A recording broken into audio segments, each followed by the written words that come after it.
Beauté, beauté, les Olampangui, c'est l'histoire de Kiyombi Kaba. Un jour magnifique, Kiyombi et ses amis se rendent sur la plage pour jouer. Le soleil brillait et illuminait le paysage d'une belle lumière, et la mer scintillait sous ses rayons. Ils jouaient au ballon, riant et s'amusant, mais soudain, un immense vaisseau de guerre s'opposa sur le rivage. Des êtres humanoïdes, habillés en soldats, en ressortirent et commencèrent à pourchasser ceux qui ressemblaient à Kiyombi.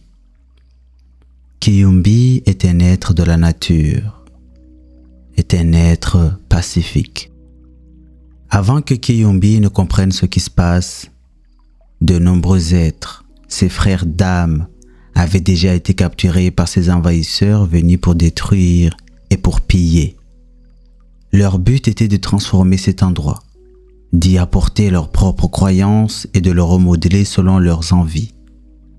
Et pour cela, ils devaient remplacer ceux qui vivaient déjà là, les génies de la nature, les arbres et toute la biodiversité qui peuplait ce lieu plein de vie. Lorsque Kiyombi prit conscience du danger, il commença à courir de toutes ses forces. Il courut encore et encore, mais un des soldats finit par le rattraper. Ce soldat le saisit fermement et lui ordonna de monter à bord du vaisseau pour rentrer chez lui. Avec courage, Kiyombi Kaba répliqua: « Mais je suis déjà chez moi. Pour toi, c'est où mon chez-moi » Et le soldat, indifférent, répondit: « Ce n'est pas mon problème. Monte dans le vaisseau. » Kiyombi comprit alors que la situation était encore plus grave qu'il ne l'imaginait. Il réussit à s'échapper en plongeant dans la mer et nagea vers les récifs coralliens. Pendant ce temps, les soldats continuaient à détruire l'environnement qui, quelques instants plus tôt, était encore un arbre de beauté et de vie.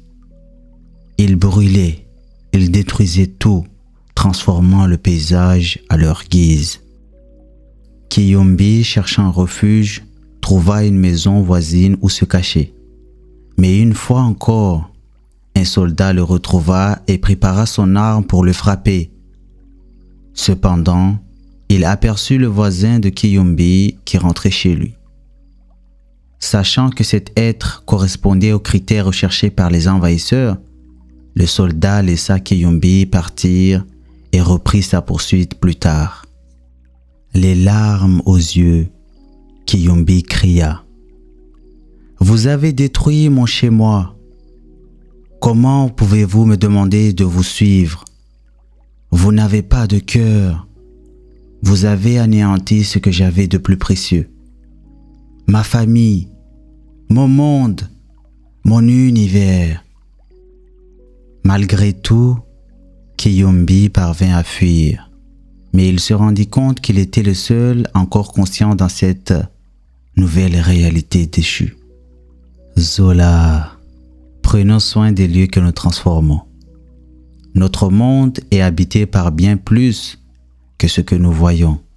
Des êtres de la nature coexistent avec nous et méritent eux aussi la paix, le respect. Apprenons à vivre en harmonie avec tous les êtres qui composent notre patrimoine. Comme dans notre réalité, il existe la Ma'at qui peut être représentée par le positif et Isefet qui peut être représentée par le négatif.